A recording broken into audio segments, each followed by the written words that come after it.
Hello good evening friends. आज मैं आपको prime minister scholarship scheme for wards of central armed police forces, Assam rifles and state UT police personnels के बारे में जानकारी दूंगा। सबसे पहले मैं आपको बता दूं, जो पीएमएसएस स्कीम है ये नेशनल डिफेंस फंड द्वारा चलाई गई है, तथा जो भी हायर टेक्निकल और प्रोफेशनल एजुकेशन डिपेंडेंट्स वार्ड्स और विडोज़ सीएपीएफ्स के, असम राइफल्स के कर रहे हैं, उनको यह स्कॉलरशिप पीएमओ की तरफ से दी जाती है। प्राइम मिनिस्टर स्कॉलरशिप स्कीम है, पीएमओ की तरफ से दी जाती है। हर साल जो है 2000 स्कॉलरशिप्स दी जाती हैं। एलिजिबिलिटी के बारे में मैं आपको बताऊं, सीएपीएफ्स और आसाम राइफल्स के लिए सभी वार्ड्स और विडोज़ जो कि डिकीज्ड, मतलब जो भी शहीद हुए हैं, उनके वार्ड्स और विडोज़ जो हैं उनको दिया जाएगा। दूसरा, जो भी पर्सनल्स जो डिसेबल हुए हैं या जिनको गैलेंट्री अवार्ड मिला है, फर्दर मैं आगे आपको इनके बारे में बताऊंगा, कैटेगराइजेशन भी बताऊंगा। इसमें अभी जो इम्पोर्टेंट है वो है कि 60% मार्क्स आपको चाहिए होंगे मिनिमम एंट्री क्वालिफ़िकेशन MEQ में, मिनिमम एंट्री क्वालिफ़िकेशन जो लेवल रहेगा उसमें। इसके बारे में भी मैं आपको आगे बताऊंगा। स्टेट पुलिस के लिए भी सिमिलर है कि जो भी स्टेट पुलिस के इंडिविजुअल्स टेरर अटैक में या नक्सल के साथ फ़ाइट करते हुए, टेररिस्ट के साथ फ़ाइट करते हुए मार्टियर हुए हैं, उनको भी सिमिलर लाइंस पे स्कॉलरशिप उनके वार्ड्स एंड विडोज़ को दिया जाएगा।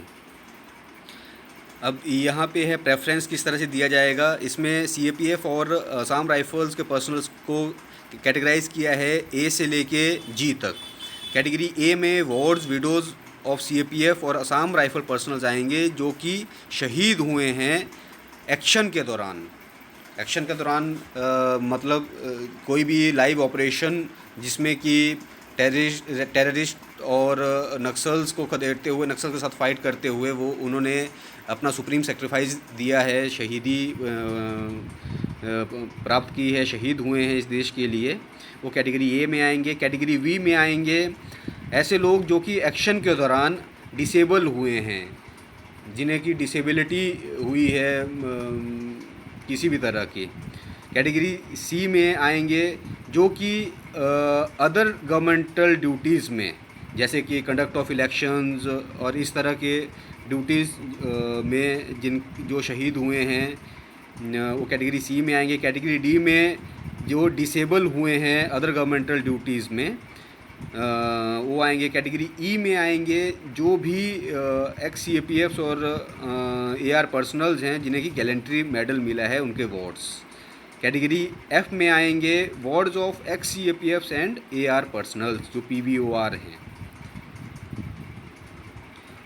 कैटेगरी जी में आएंगे wards of serving CAPFs and AR personnel subject to availability of scholarship.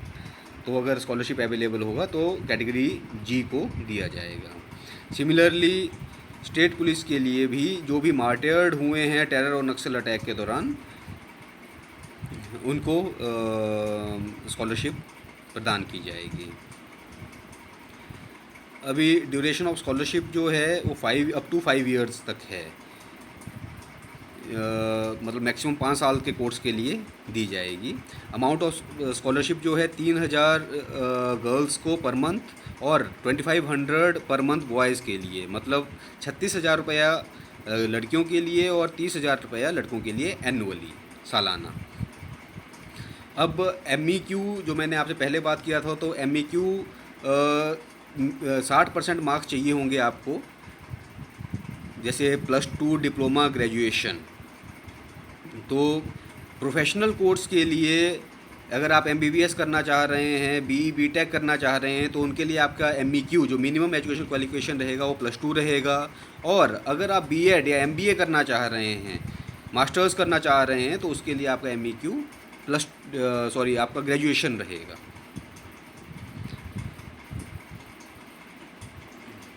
इसके अलावा अगर आप पहली बार फर्स्ट टाइम जो है स्कॉलरशिप के लिए अप्लाई कर रहे हैं तो आपके courses BE, BTech, BDS, B pharm, इन कोर्सेज़ के लिए आप अप्लाई कर सकते हैं। बाकी अपेंडिक्स 1 में मैं आपको जो भी कोर्सेज़ इसमें हैं जिनके लिए आप अप्लाई कर सकते हैं उनके बारे में बताऊंगा। इसके लिए मेन एक बात जो ज़रूरी है वो ये है कि जो एप्लीकेंट है उसका अपना बैंक अकाउंट होना चाहिए और उसका बैंक अकाउंट नंबर जो है वो आधार से लिंक्ड होना चाहिए, क्योंकि उसी इंडिविजुअल के खाते में पैसे आएंगे। वो ईसीएस इलेक्ट्रॉनिक क्लियरिंग सिस्टम उसमें होना चाहिए।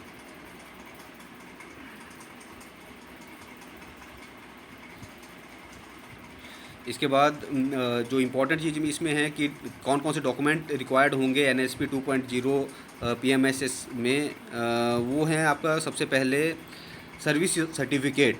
अगर आप सर्विंग है तो आपके हेड ऑफ ऑफिस द्वारा आपको सर्विस सर्टिफिकेट जारी किया होना चाहिए। इसके अलावा जो भी एप्लीकेंट हैं उनकी मार्कशीट MEQ की, जो कि +2 डिप्लोमा ग्रेजुएशन एट्सेट्रा जो भी है वो होना चाहिए। अगर ए से लेकर F कैटेगरी तक हैं जिसमें कि आप एक्स CAPFs हैं तो उसमें आपका PPO डिस्चार्ज सर्टिफिकेट आपकी बुक जो है वो होनी चाहिए। अगर आप B और D कैटेगरी में आते हैं जिसमें कि एक्शन के दौरान डिसेबिलिटी हुई है तो आपके पास डिसेबिलिटी सर्टिफिकेट होना चाहिए। A और C जिसमें कि जो मार्टर्ड हैं उनके लिए डेथ सर्टिफिकेट होना चाहिए। और अगर गैलेंट्री मेडल होल्डर्स हैं तो उनके पास सर्टिफिकेट ऑफ गैलेंट्री अवार्ड होना चाहिए। अगर आप फ्रेश एप्लीकेंट हैं, सिमिलर जो हैं स्टेट गवर्नमेंट की तरफ से भी पुलिस पर्सनल जो कि मार्टर हुए हैं उनका भी सर्टिफिकेट उनको करना इसमें अपलोड करना पड़ेगा। रिन्यूअल के लिए भी सिमिलर है, आपको service certificate head of office द्वारा जो दिया गया होगा वो आपको अपलोड करना पड़ेगा।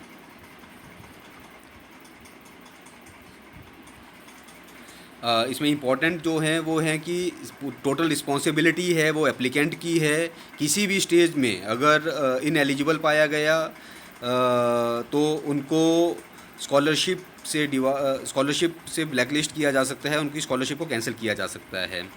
इनकम्प्लीट एप्लीकेशन जो होगा वो भी इंडिविजुअल की ही जिम्मेदारी रहेगी।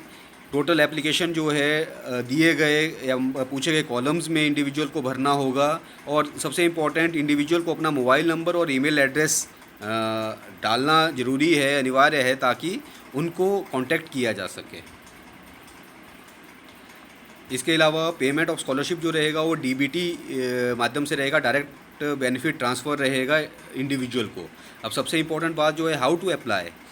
अब 2022-23 के लिए जो NSP 2.0 वर्ज़न है उसमें हम करेंगे। सबसे पहले www.scholarships.gov.in पे जाएंगे और यहाँ पे जाने पे आप अप्लाई करेंगे। अगर आप का पहले से पोर्टल पे ID है तो आप डायरेक्ट लॉगिन कर सकते हैं, नहीं तो आपको रजिस्टर करना पड़ेगा। मैं आपको बता देता हूँ कैसे करना है। I just show you.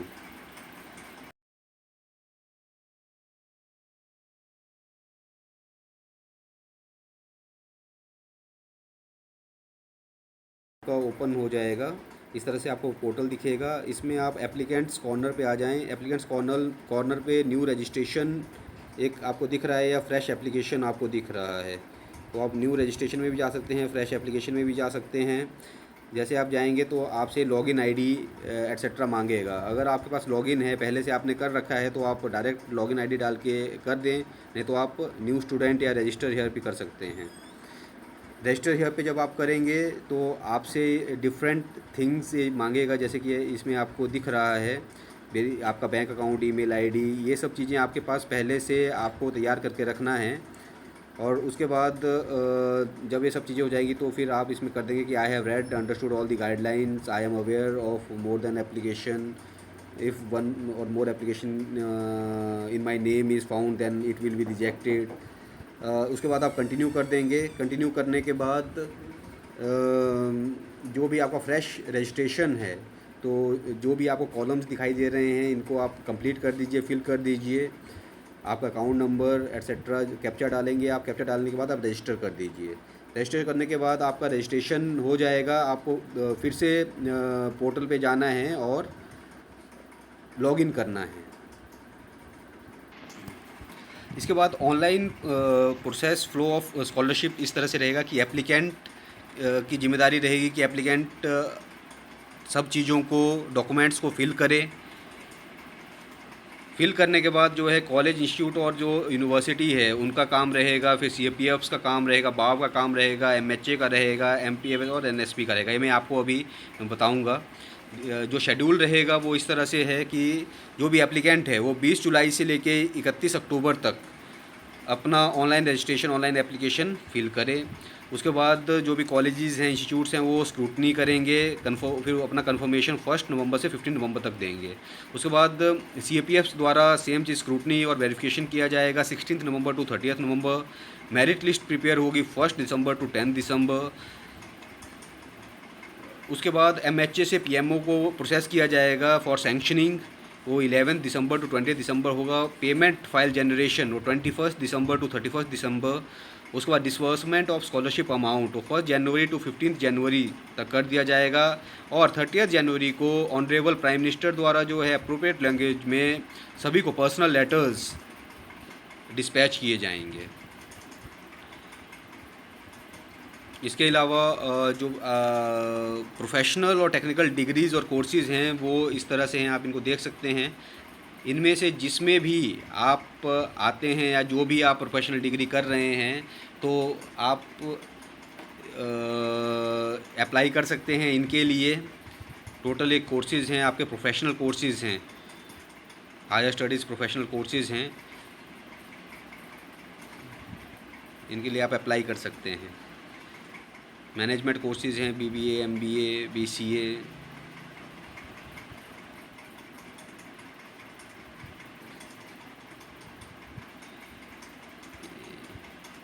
अभी जैसे 5 इयर्स तक के कोर्सेज़ के लिए ये स्कॉलरशिप दी जा रही है। फर्स्ट ईयर में आप फ्रेश एंट्रेंट होंगे। नेक्स्ट 4 इयर्स के लिए, अगर आपका 5 ईयर का कोर्स है, उसमें आप रिन्यूअल के लिए अप्लाई करेंगे हर साल। अभी जैसे इंटीग्रेटेड कोर्सेज़ भी हैं, तो इसमें भी इंटीग्रेटेड कोर्सेज़ में जो प्रोफेशनल पार्ट होगा कोर्स का, उसके लिए आपको स्कॉलरशिप दी जाएगी। और अगर दोनों इंटीग्रेटेड कोर्सेज़ में प्रोफेशनल कोर्सेज़ हैं तो किसी एक कोर्स के लिए, फर्स्ट प्रोफेशनल कोर्स के लिए आपको स्कॉलरशिप दी जाएगी। आई होप कि आपको इससे फ़ायदा हो और स्कॉलरशिप को आप फिल कर पाएँ और आपके बच्चों को आप स्कॉलरशिप प्रोवाइड कर पाएँ। Thank you.